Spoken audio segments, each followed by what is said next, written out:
Welcome to the second day of Selenium training. In the first day, we had seen various things like how to install Java, how to work with Eclipse, how to use various data types and all. We saw a lot of things on first day, right? So we also saw why Selenium is used and with which all languages is it supported, and why do we use it with Java language. Fine, we started with the basics of Java and I told you some basic stuff.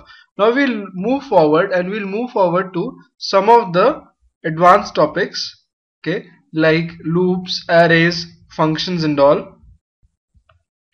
And as we proceed with this, we'll also discuss why do you need to study these topics while studying Selenium, and where all in Selenium will we be using this.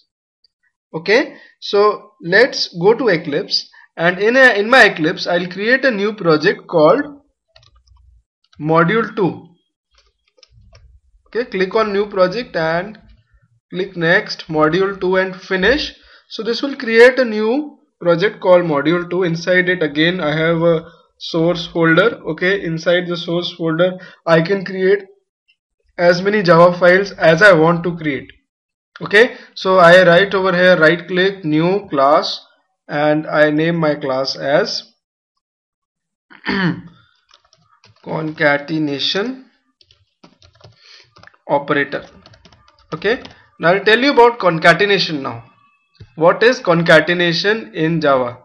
Okay, suppose I write over here that I have a string called x equals to, in double quotes, hello, fine, and a string called y equals to, in double quotes, world. Okay, and I want to type hello world in one line. Okay, so I can write system.out.println x plus y. Plus is the concatenation operator. We saw in the previous class as well, we were concatenating various strings and the numbers and all, everything. Okay, if I have two integers, int a equals to 100 and int b equals to 200, and after that I write over here system.out.println a plus b. So the result out here would be, when I run the code, it will print hello world and 300. It will add a and b. Okay, but there's a catch over here.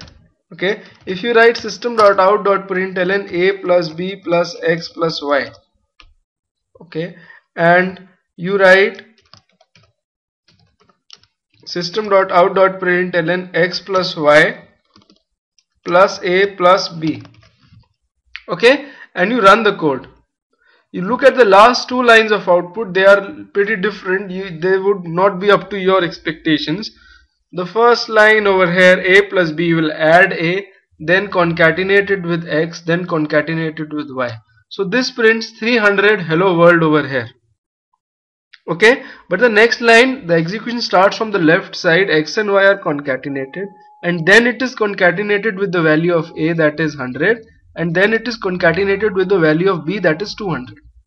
So there is a potential difference between these two lines. Had I written like this, a plus b, and in the bracket x plus y like this, and I would have run this code, then it would have printed, sorry, a little mistake over here, x plus y plus a plus b, and a plus b inside the bracket.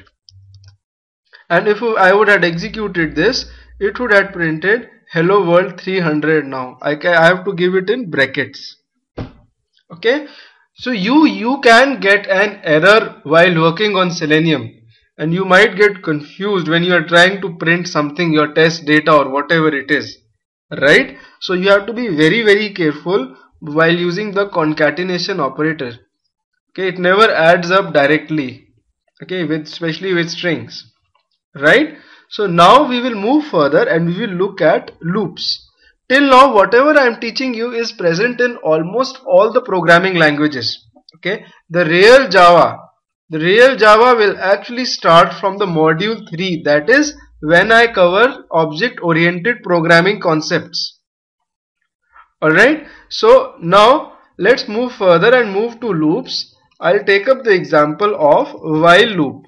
You must have studied while loop sometime in your career, maybe in your college times, or if you had been a developer, right? But if you don't know about while loop, don't worry, I'll take it from the very beginning. Okay, while loop. In while loop, the first thing which we do is we initialize a variable.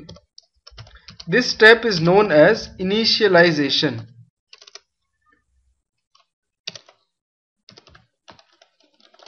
Fine. And after that, I will write a while loop like this. While I is less than 10, brackets, system.out.println value of I, and then increment the value of I by 1.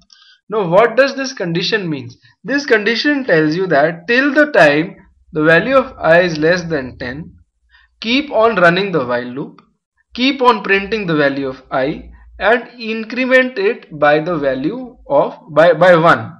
Okay, so when I run it, it prints numbers from 0 to 9 in the output. Okay, so basically while loop is something which will keep on running itself till the time a certain condition is satisfied. So this is known as the condition part,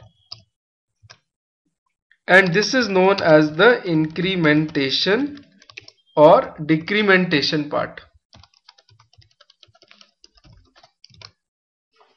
right? So while loop is something which will keep on executing itself. Now I can see the execution of this while loop by debugging the program. Okay, what is debugging? That is, run the program line by line as per the way you want it to run, the way you want it to be controlled. Okay, for that you need to double click in front of this line.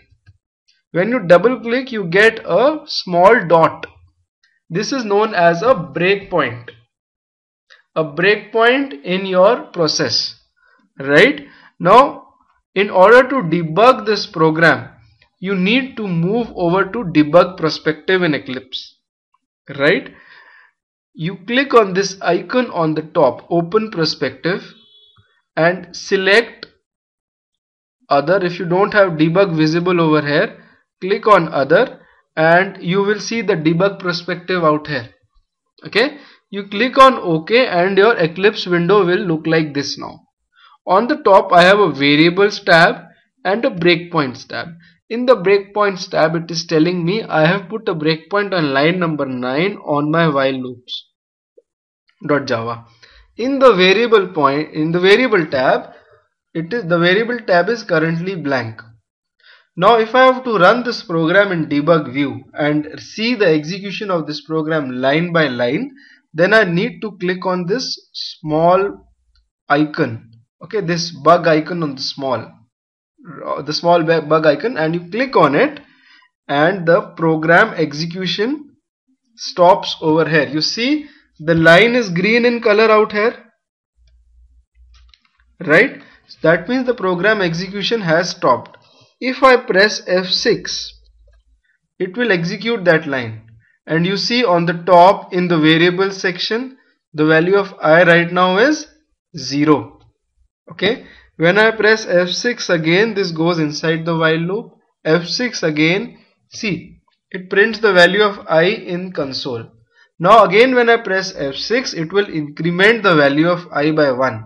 Okay, when I press F6, you see that it is incrementing it by 1. In the variable section on the top, it is the value of I is 2 now. So I can keep on pressing F6. In the console, the output will also be printed, and on the top you will be seeing the variable value as well. Now debugging is very strong, it is very powerful concept, and you need to learn it, because while writing your big Selenium scripts, when you automate your test cases, you can get an error. To resolve that error, you will need to debug your program. You will need to see the execution of your program line by line. Okay, so now this is the breakpoint which I have established, or the debug point.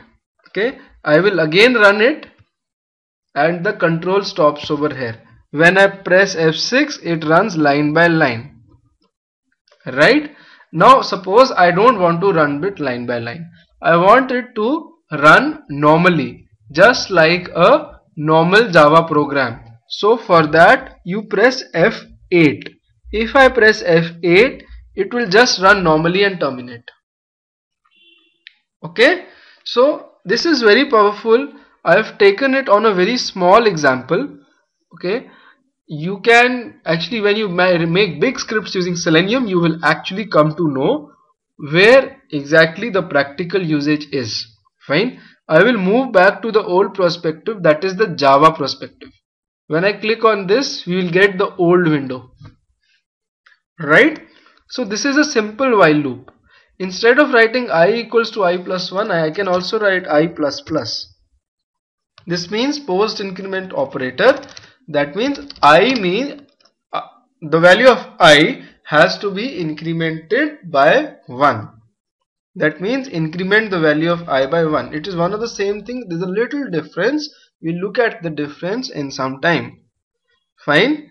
Now I can also initialize the value of I with 10 and give the condition that till the value of I is greater than 0, keep on decrementing the value of I, and when I run this will run it in the opposite order from 10 to 1.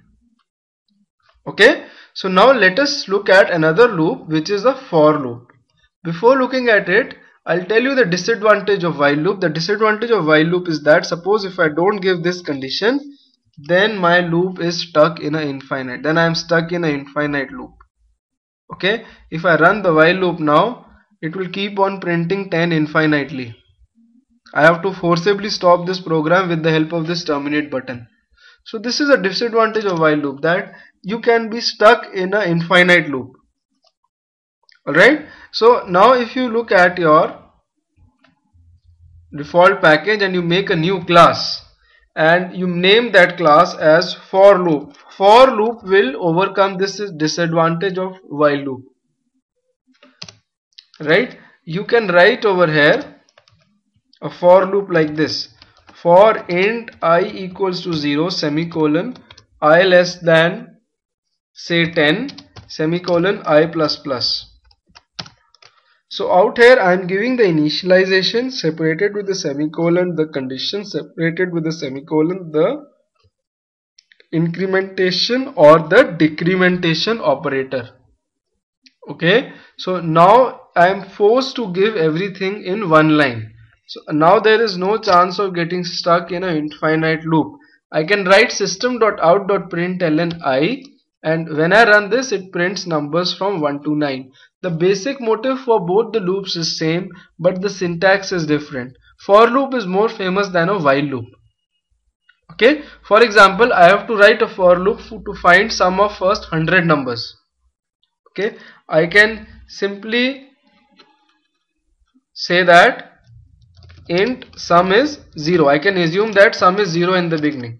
Then I can write a for loop for int n equals to 0 semicolon n less than say 100, because less than equal to 100, because I have to find the sum of first 100 numbers, semicolon n plus plus. And inside the for loop you can simply write sum equals to sum plus n, right? And after the for loop you can write sum of first 100 numbers is, I can concatenate it with the value of sum. Right, now when I run this will print sum of first 100 numbers is 50-50. How did this logic work? How did this happen? You can debug the program for understanding this. You can put a breakpoint in front of this line, double click in front of this line, go to debug perspective, okay, and debug the program. The control will stop on this line. Right, when you press F6, the control will, the one line will run, this line will run. You see the variable state on the top. The value of sum is 0, the value of n is 0. Okay, so 0 plus 0 will be added here and the sum will be 0 now when the loop runs for the first time. Now when the loop runs for the second time, the value of n will be 1. and the value of sum will be 0. So 1 will be added with 0 and the value of sum will now become 1. Now the value of n will become 2 and 2 will be added with 1. So sum becomes 3. N will become 3 now. 3 will be added with 3. So sum becomes 6. N becomes 4. 4 plus 6, 10. So in this manner, the sum each and every time it gets updated with the latest value. If you press F8, it will run normally like a normal Java program and end, right? So just remove the breakpoint from here, right, and press F8 because every time it is stuck it gets stuck on the next breakpoint. Okay, so that I mean to say that if I put a breakpoint here and I put a breakpoint here, I put 2 breakpoints, fine, I run the program in the debug mode, the control stops on this line. If I press F8 now to run it normally, it will run normally, but it will stop on the next breakpoint. See that it stopped on the next breakpoint. It was quite fast. Fine. Okay, let me take it over here. Suppose on this line I write system.out.println x. Fine. I put a breakpoint here. So I have 2 breakpoints. When I debug the program, the control stops on the first breakpoint. If I press F6, it will run line by line. But if I press F8, it will stop on the next breakpoint. And again, if I press F8, it will terminate because there was no breakpoint after this. Okay, so let's move back to the Java perspective. So this is a simple program on your for loop.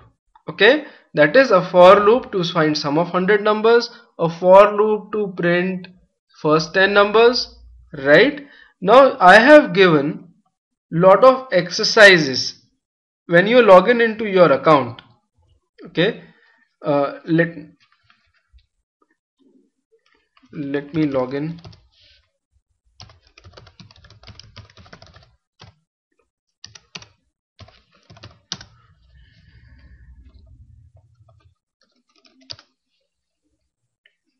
Okay, when you log in into your account, you will be seeing an exercise link available over here. Soon I am updating this thing with what do you say, interview questions and all, everything is coming. Fine. So if you click on this exercises link, you will get lot of exercises on module 2. Okay, you can go and practice these exercises. The exercises will be there on the loops and all, everything, right? Now some practical examples on loops. Let us see one practical example, that is how can we use loops with Selenium. Where will we be using a loop in Selenium? Okay, suppose I have an Excel file. Okay, I have an Excel file like this. Say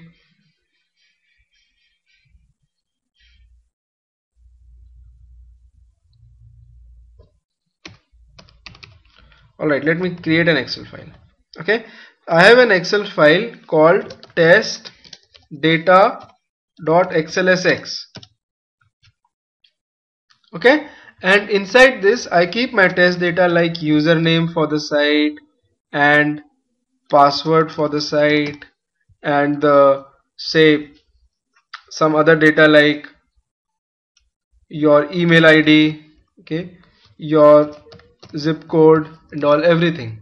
Fine. So now I have some test data on each and every row while executing stuff with Selenium. So soon we will be studying how to read Excel files with Selenium. So when we read Excel files with Selenium, with Java, Selenium, read Excel files with Java to write your data driven scripts in Selenium.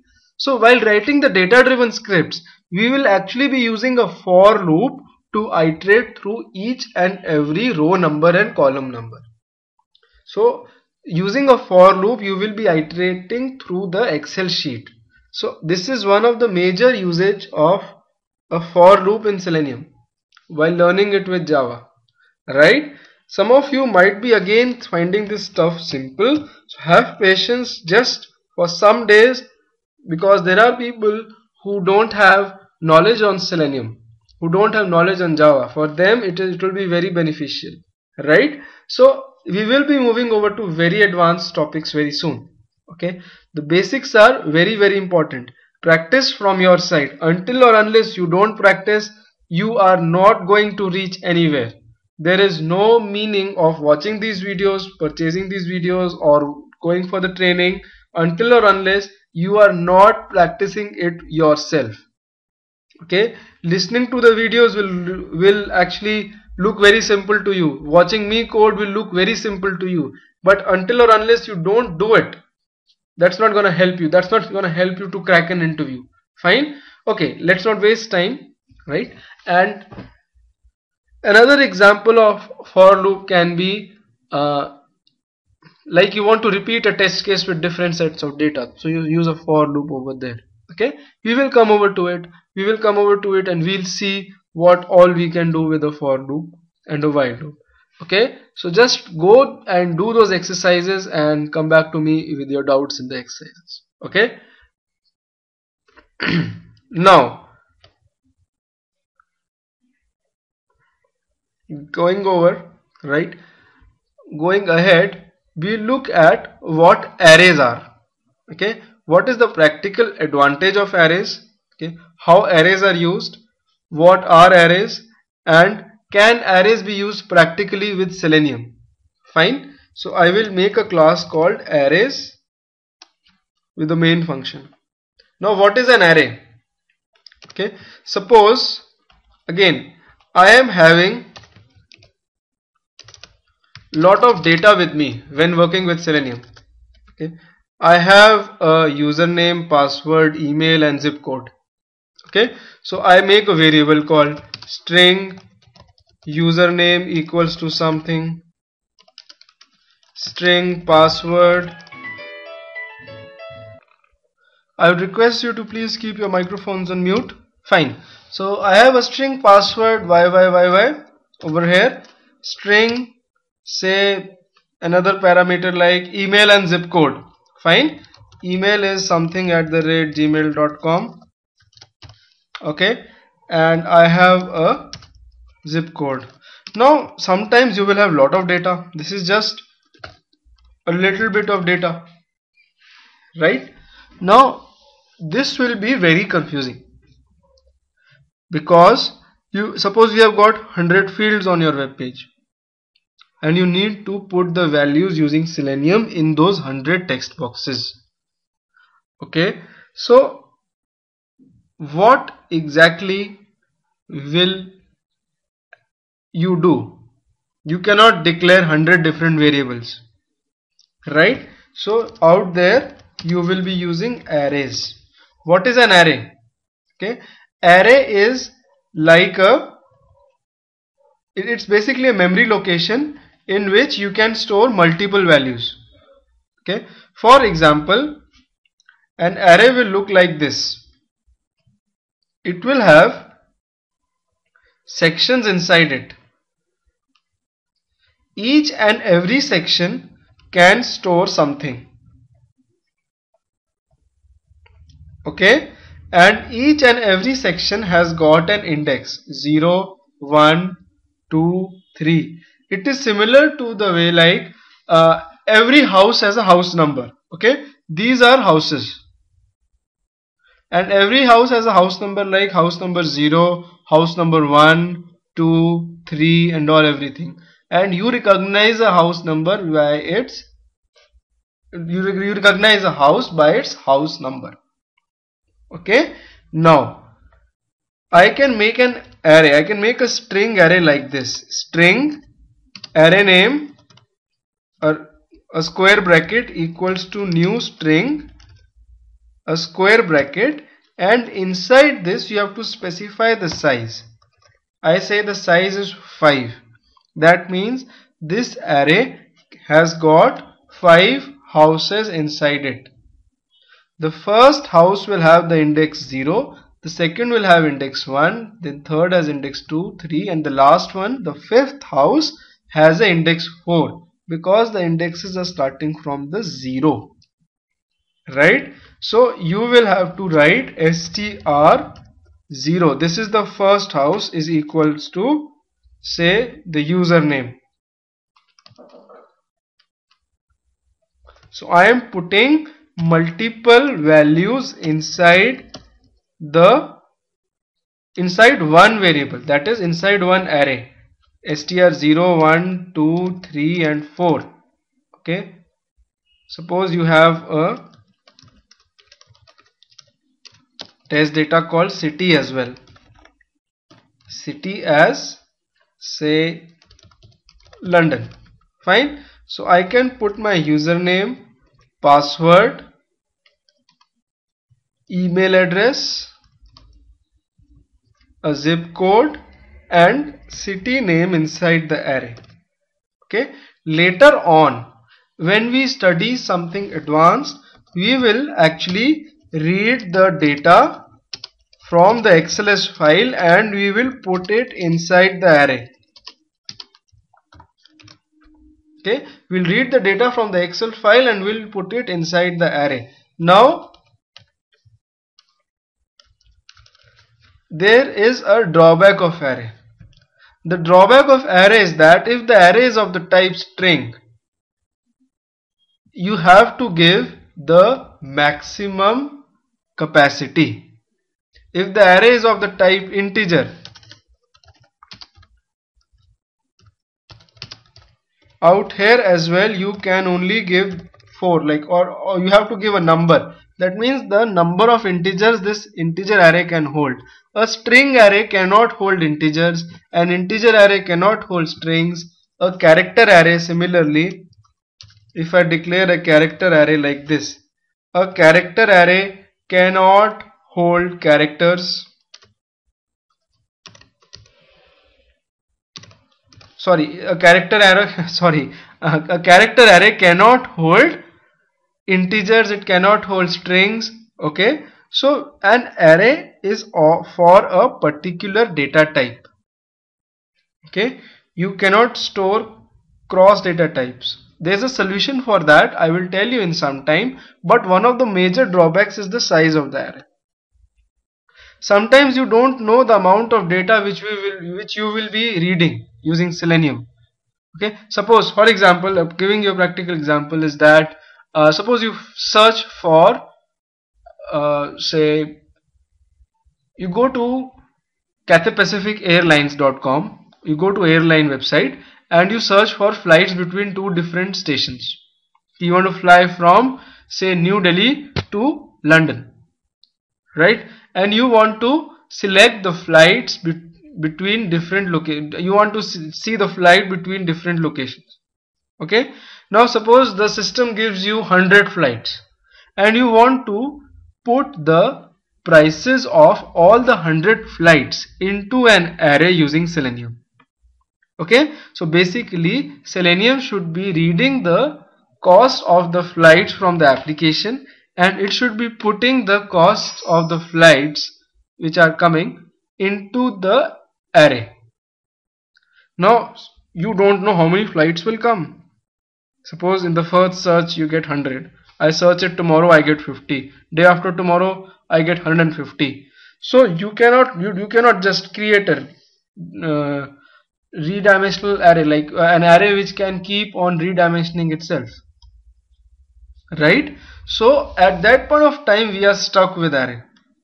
But as far as your test data is concerned, you can definitely keep your test data inside an array, because most of the times you know how big your test data is gonna be, what all fields you require in your test data, right? Now about this array, some of the features of arrays, that is, if I want to find the length of the array using coding, okay, then I have to write system.out.println str.length and run this. This will print 5, that is the string array str array is of the 5 length. And if I write system.out.println i.length integer array.length, it will print 4. That is, the length of integer array is 4. If I want to print all the elements of this array, of the string array, I can write a for loop. Okay, I can write for int x equals to 0 semicolon x less than str dot length and x plus plus. That means the value of x will go from 0 to the length of the array. Okay, to 1 less than the length of the array. Why am I starting x from 0? Because the first index in this array is at the 0th index. Okay, and I will simply write system.out.println str in the square brackets. I will simply put x. So when you run the loop for the first time, okay, when you run it for the first time, x will be 0, so str0 will be printed. When you run it for the second time, x will be 1 and str1 will be printed. Okay, so when you run this, it prints the whole array,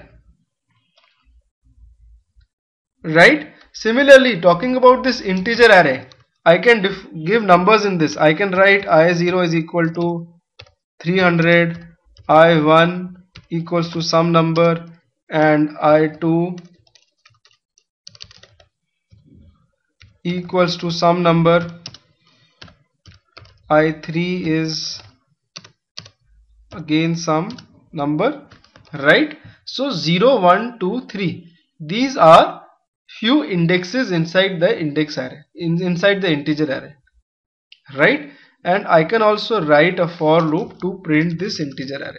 Similarly, I can write for int y equals to 0, y less than the integer array I dot length and y plus plus, and you can simply write system.out.println I bracket y. I is the array, y is the number which is incrementing itself. When I run this, this will print the integer array as well. If I want to print the integer array in reverse, that is, the last index should be printed first, then the second last, then the third last, right? So I have to start y with the length of the array minus 1, because the last index will be length minus 1, right? Because the indexes start from 0, and y should be greater than equal to 0 and y minus minus. So y will start from the length of the array minus 1, that is, length is 4, y will start from 3 and it will go to 0, go till 0. So y goes from 3 to 0, and when I run this thing, this prints the array in reverse. See, 102, 444, 333, 300, right? So for the arrays as well, I have included lot of exercises for single dimensional arrays, two dimensional arrays, and all everything. Okay, we'll be looking at two dimensional arrays now. What we have looked at is a single dimensional array, right? In Selenium, when you work, you actually work with a two dimensional array, right? So a two dimensional array looks something like this. It's got rows as well as columns. Fine. So these are the rows inside a two dimensional array, and these are the columns inside the two dimensional array. Okay, so the rows and columns will be there inside two dimensional array, and inside each and every cell I will have a data. Okay, the row number starts with the index 0, 1, 2, 3, and the column number starts with index 0, 1, 2, 3, 4, like this. Okay, to make a two dimensional array, fine, what you need to do is that I'll make a new class,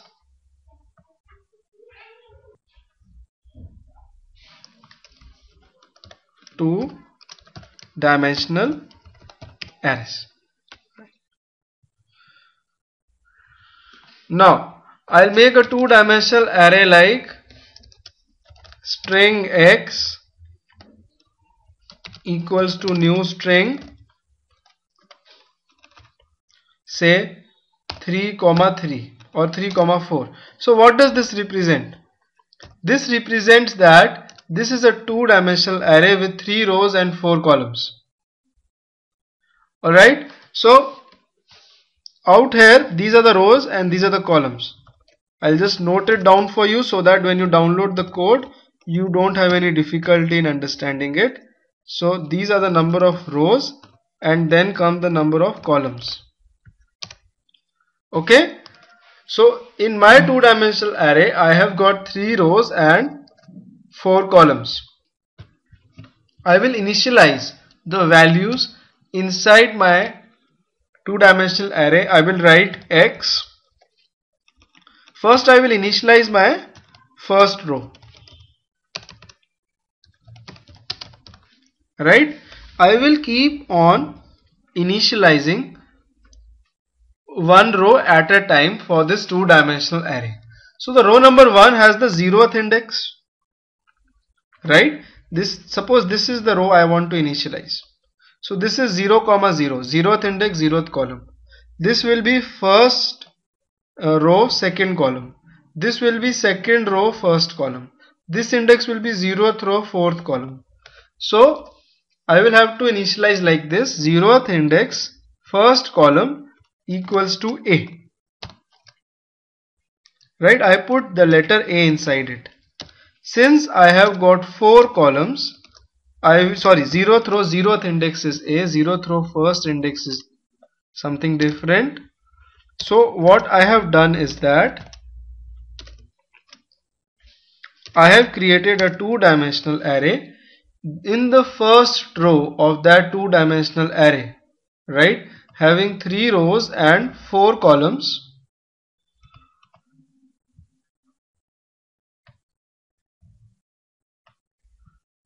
let me draw it. Right, I have A over here, B over here, C here and D out here. So this is the 0th row, 0th column, first column, second column and third column. Right? Now similarly, after this, why this is used in Selenium, I will talk about it in some time. What's the practical usage? First let us see how to put values inside it. Similarly, I can put values in the second row as well. Right? That is the row 1, 1, 1 and 1. Okay. A1, B1, C1 and D1. So what this will do, this will put A1 over here, B1, C1 and D1 over here. And this is the next row. Similarly, I can initialize the next row as well, the third row, by just incrementing this index. Bear with me, it's taking a little bit of time, but there's a logic behind this. Why am I doing it? You'll soon understand. Right? So this is a two-dimensional array having 3 rows, 4 columns. Right? Now, the first thing, in Selenium, why do we use a two-dimensional array? I just showed you an Excel file. When we read this Excel file in Selenium, we actually read it inside a two-dimensional array. The Excel file will read this the Java code will read this Excel file into a two-dimensional array. Okay, so that's how we work with it. We don't read the Excel file cell by cell. We don't take that headache. We see, okay, fine, this is my test case for login, get the data for login. So for getting the data, we'll write some Java code which will read the Excel file and we will put the whole data into a two-dimensional array. Right? And then my test cases will be reading the data from that two-dimensional array. Right? We'll go into the detail of that very soon, but for time being, just understand, to read your data, this is very important. Okay, now how to print the two-dimensional array? I need to write a for loop which can actually print each and every value from this two-dimensional array. So for that, First of all, I will have to print the number of rows in this array. Number of rows can be printed by simply writing system.out.println. I will write rows are concatenated with the value of x dot length. Okay, if I run this will print rows are 3. X dot length will give you the number of rows in this two-dimensional array, and number of columns.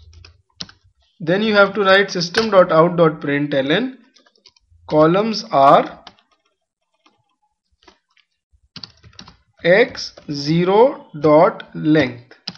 That means the number of columns in the first row. If I write x1 dot length, number of columns in the second row. x2 dot length, number of columns in third row. Now in our two-dimensional array, we have same number of columns in every row. In Java, you can make two-dimensional arrays with different columns, different number of columns in every row. You can make it, but we generally don't do it in Selenium. Okay, so when I run this, number of columns are 4. Okay, so this gives you a very basic thing, that you know number of columns and number of rows in your two-dimensional array. Right, now you need to print each and every value present in this two-dimensional array. Right, so you write a for loop again. For int row number equals to 0, because we want to start from the first row.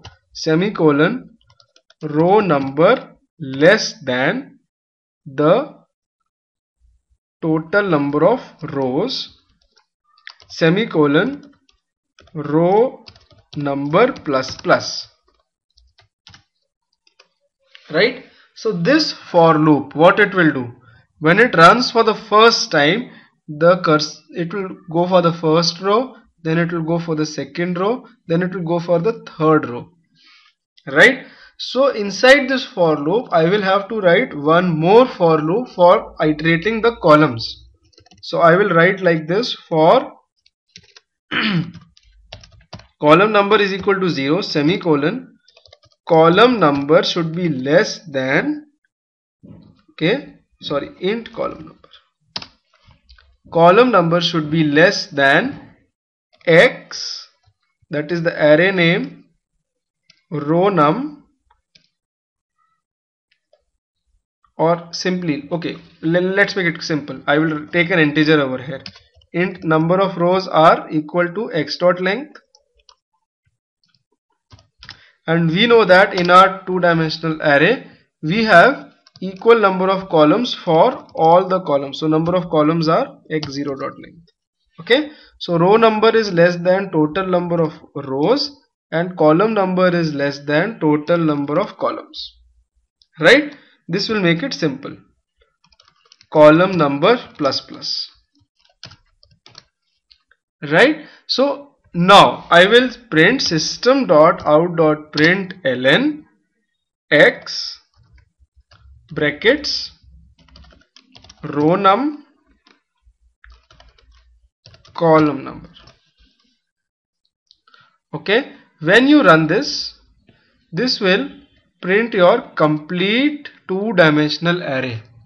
So you have iterated through complete two-dimensional array. If you want to make the picture a little bit clear and fancy, then you can also do it. You can write system.out.print only. Okay, yes, okay, you didn't find the logic. Okay, you are not able to understand the logic. Fine.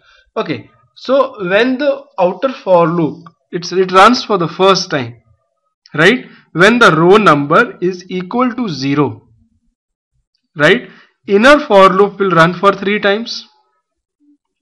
When outer for loop runs for the first time, inner for loop runs for 3 times. That means when the row number is 0, inner for loop will run 3 times and iterate through every column.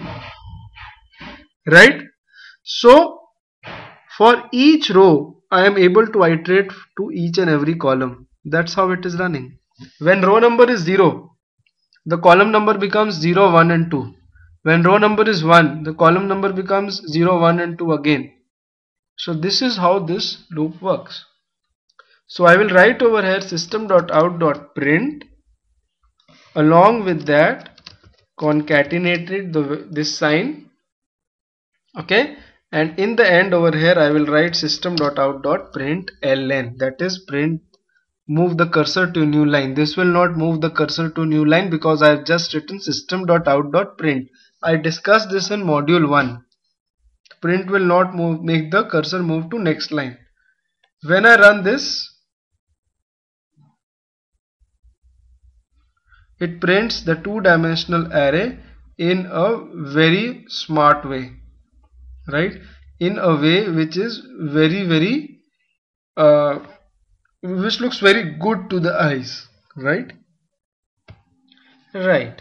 So we have seen the practical utility of two-dimensional arrays. We also saw single-dimensional arrays. Most of the times you will be using a two-dimensional array when dealing with test data. Okay. The only drawback of array is that it cannot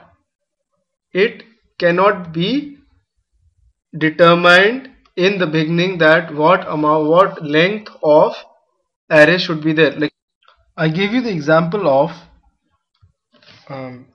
that airline reservation, that is, you don't know the number of flights which are coming in. Okay, so now this is all about two-dimensional arrays.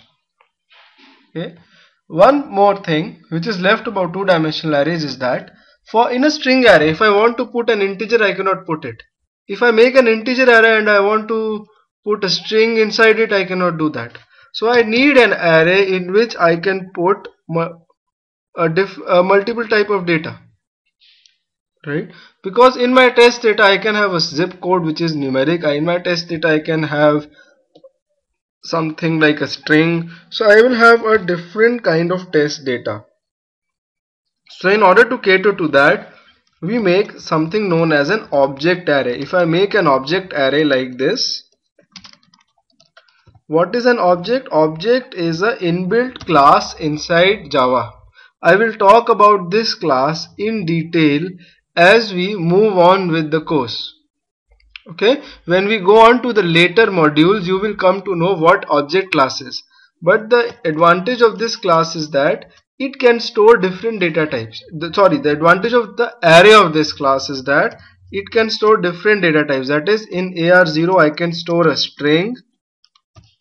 Then in AR1 I can store a number.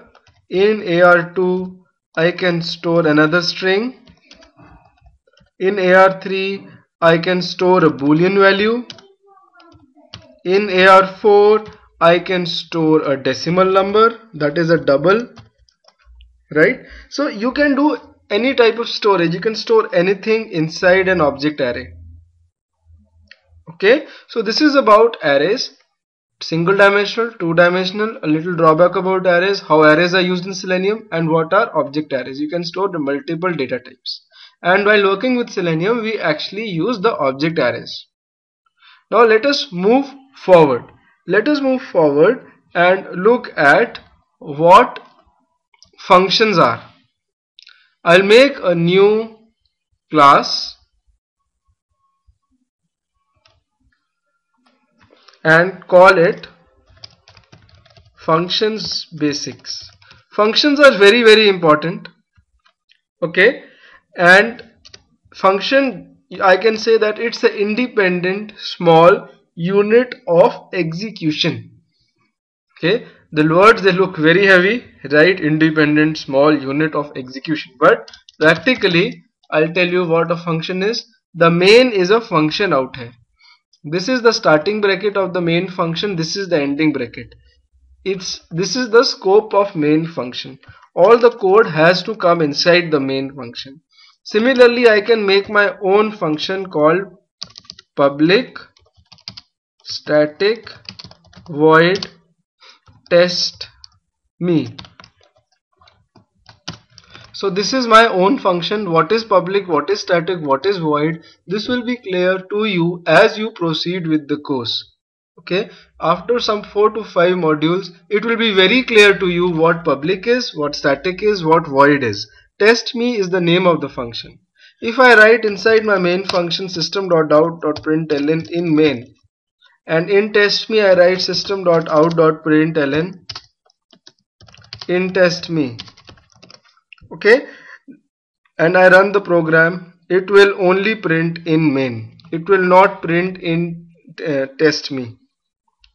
Right? So basically what I mean to say over here, the functions are not executed as it looks like they will be, but it doesn't execute. Fine. And a function is inside the class body. All the functions should be inside the class body. They should be parallel to each other. You cannot make a function inside a function. Okay, this is the starting and ending bracket of a main function. If I put this function inside this, which many people do, I will get an error like this. You have to make sure the functions are parallel to each other. Now if I want to print in test me as well, I will have to call this function. Main function is the one in which the control comes by default when the program runs for the first time. If I write over here test me and I run this code, it will print in test me and it will also print in main. Fine, because when the control came to main function, it actually went to this test me. From test me it went to this function, and from this function it printed in test me and then came out and printed in main. Okay, so when you run this, you write in test me and then in main. Fine. I can call a function any number of times. I've called it 3 times. It will print 3 times in test me and then in main. The order in which the program executes is the serial order. In main function, test me is called in the beginning, then this line, and then this line. Okay, fine. Now I can create any number of functions. I can write public, static, void, print name, and this function prints Selenium. Okay, and I call the print name function in the end. If you hit control space bar, you will get all the functions available in this class. One of them is print name, and you run this. See, it prints Selenium in the end. Okay, so this is a very useful thing. Function is something which can execute itself again and again. Suppose you have got 100 test cases and all of them require you to log in inside the application. So instead of writing the code, the Selenium code which will log you inside the application in all the 100 test cases, you can write the code inside a single function. And you can call that function again and again from all the 100 test cases. I'm just giving you a hypothetical example. How we do it practically, we'll see it when we learn Selenium. Fine. Now let's go forward and see some things in function. Like a function you can actually pass some values into a function. You can pass any number of values inside a function. For example, I'll make a new class called functions pass in values. Okay, suppose I am making a function here called public void sum all. Okay, just accept public, static and void as they are. It will get very clear to you as you proceed with the course. Fine. Sum all. Now this function takes in some parameters. That is, it says that I take in 2 parameters, int a comma int b. I will take in 2 integers and I will add both the integers, or I will take 3 integers. It can take in any number of parameters. Int a comma int b comma int c, right? and I will write over here int sum is equal to a plus b plus c. So when you call this function from the main function, you have to call it like sum all. It is case sensitive. If a is capital out here, you have to keep a capital out here as well. See, it is giving me an error that the method sum all int is not applicable for blank arguments. That is, you have to pass in some numbers from here. You pass 3, 4, 6. What happens is 3 will go into a, 4 will go into b, and 6 will go into c. And sum will be equal to a plus b plus c. Now if I print system.out.println sum over here and I run the program, it prints 13. Because out here I am calling this function, passing in some values and printing the result. Similarly, I can call this sum all function any number of times with any different arguments. Okay, when I run this code, it will print the sum of all the 3 different arguments which I am sending in. So a function can be something like a formula, right? Something, a kind of a factory in which you supply something and an output comes up according to the logic applied inside the factory, right? So basic thing is, a function can be called any number of times. There can be any functions in a class. The functions have to be parallel to each other, and the number of arguments which you specify over here have to be same as number of arguments you pass from here. I cannot pass a string over here because out here I am writing that the function takes in an integer. Okay, in order to make this line work successfully, I will have to make another function called sum all. But in one file there cannot be 2 functions with same name and same input parameters. I will write over here string a. So this line over here will actually be calling this function, although the names of both the functions are same. Okay, so this is just a small example of functions. Now if I declare inside this function int temp variable is equal to 100. Now this variable out here is known as a local variable. Okay, local variable means that the life or the visibility of this variable is only inside this function. Similarly, sum is also a local variable. I can use the sum variable only inside this function. If I write system.out.println sum in sum all, the second function, then I will get an error over here saying that if you move your mouse over the error, sum cannot be resolved to a variable because the life of this sum variable is only inside this sum all function. It's not there in this function. Okay, so you have to be very careful while using this function and the variables. The life of the local variables are only inside the function. In my main function, if I declare string country equals to India, then this variable over here will only be having the life inside the main function. I cannot access this country variable in some all function or some other function, right? So you need to be very careful with this. The local variables can only be accessed inside the functions in which they are declared, right? Now a function can also return back a variable or return back a value. For example, I call the sum all function.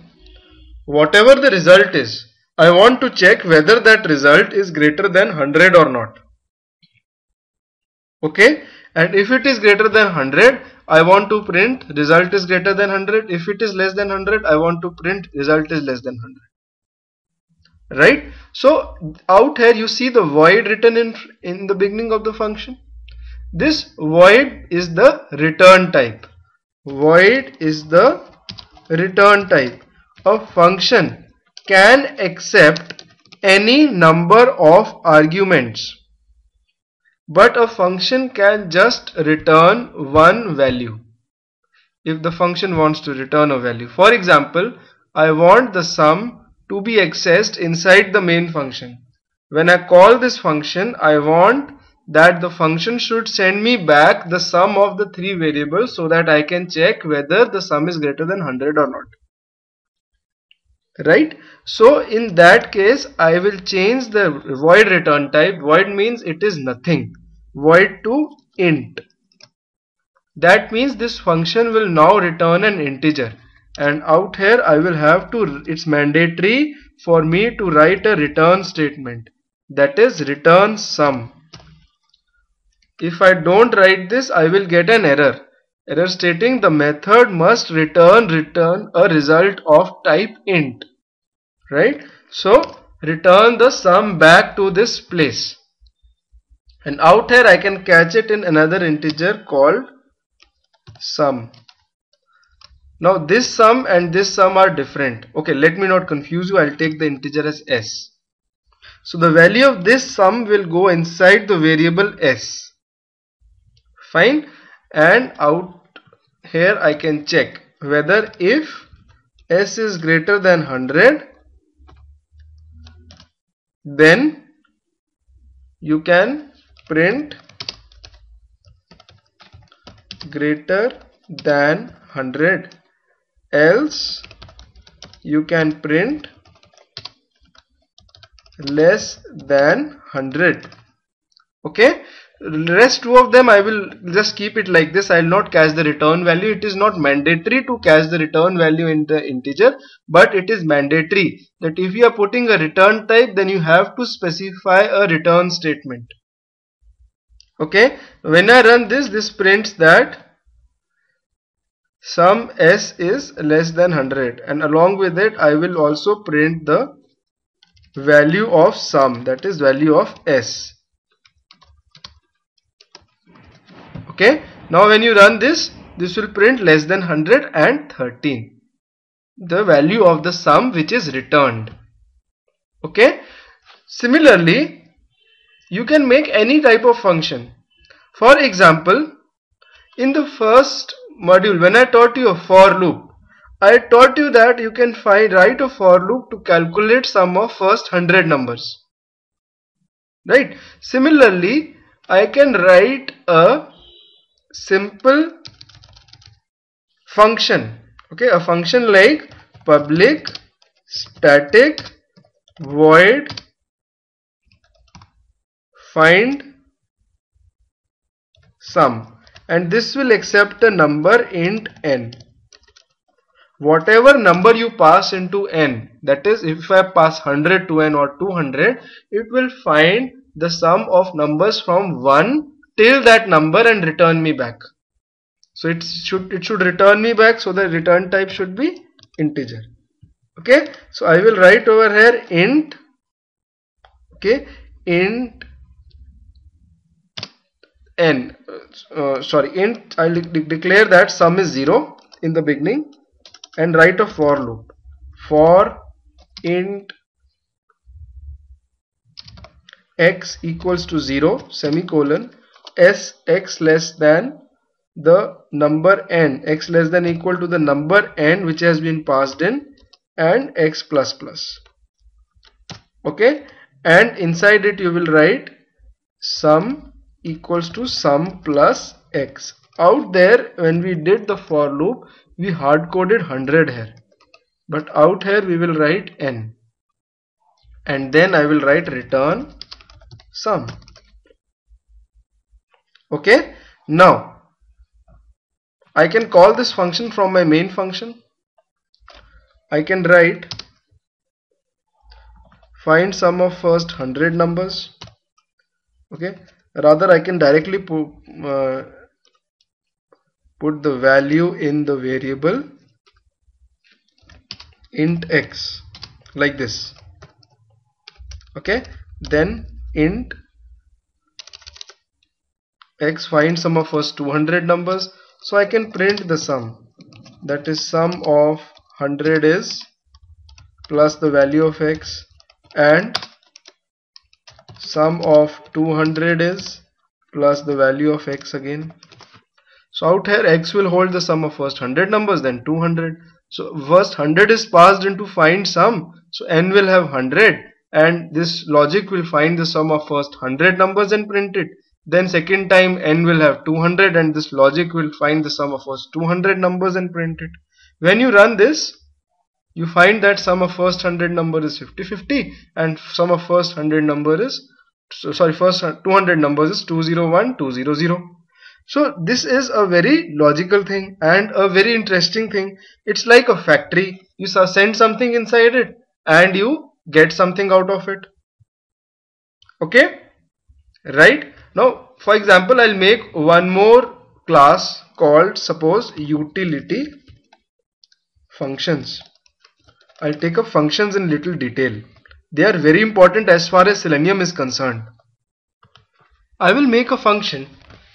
Now I will make a function which will actually generate a random number between, say, 1 to 10. Fine. It will, or 1 to any number n. Okay. You will make a function public static void or integer generate random number.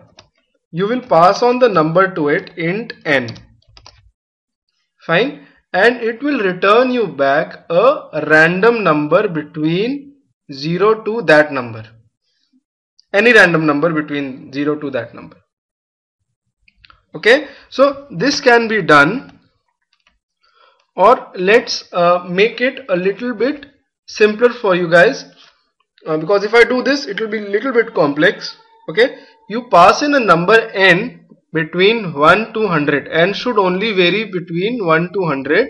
That is, n should be between 1 to 100, and this function should return a number which is less than n. Okay, that is, suppose if I call this function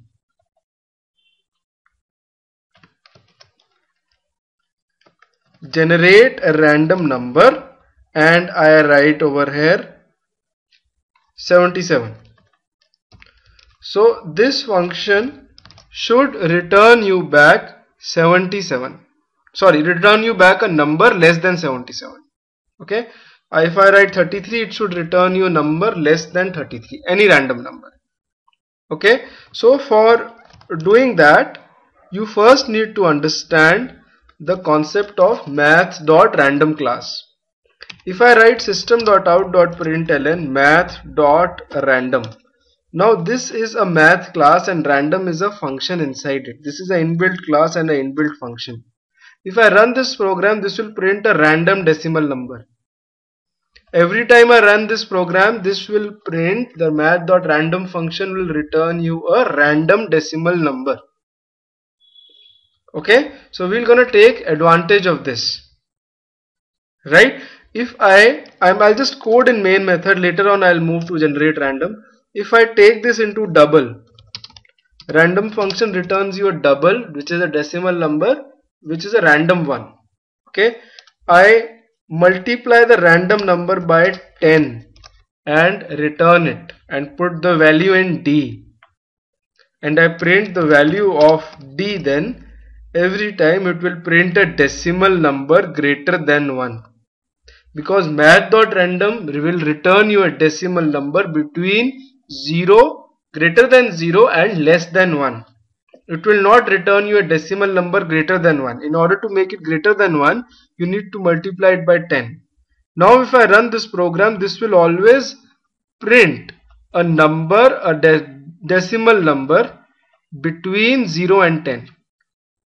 If I multiply it by 100, this will print a decimal number between 0 and 100. Okay, now I will take an integer number equals to D. I will equate an integer to a decimal number, to a double. So this is not possible in Java. Java says that double cannot be equated to an integer, because double is something which is having decimal places and integer is something which is not having decimal places. So what I tell Java is that, okay, don't worry, forcibly convert it into an integer. By this thing, by writing this, I am casting it forcibly into an integer. Okay, now when I run this, obviously I will lose the decimal value. I will lose the decimal value, and when I print the number, I will only get a random number. You see that? Okay, now it is your logic. You have to write such a logic. Okay, I'll discuss it. You can discuss it in the forums as well with me, right? You have to write such a logic that if I call this function generate random number and I pass in suppose 35 into it, this function should return a random number between 0 and 35. You have to use this logic inside it. Okay, just try this out. Right, now I will tell you what's the practical usage of functions in Selenium. When I mean practical usage, okay, I mean to say that in Selenium we make a function like this. For example, public static void do login. I will make a function like this. In this function I will pass two strings, username comma string password. Okay, and the return type of this function will be boolean. It will have some Selenium code in Java inside it, which will log in the user into the application, and after that it will return true if the login is successful, fail if the login is a failure. Okay, so I will have the validations and all inside it. Right, so this function would be capable of logging in any user into the application. Similarly, you can also make a function like public static void register user logout, right? And these functions, login, logout, click link and all, these will form the basis of our keyword driven or the hybrid framework. Okay, so functions are very, very important. Don't miss on them. Okay, with this we are over with the module 2. You can download the code from the website after logging into your account. Okay, and tomorrow we will start with object oriented programming concepts. Okay, they're the very strong concepts. Some of you, if you want to have a background about this, you can actually watch the video and come to the class. You already have the access to the video. Alright, fine. Thank you.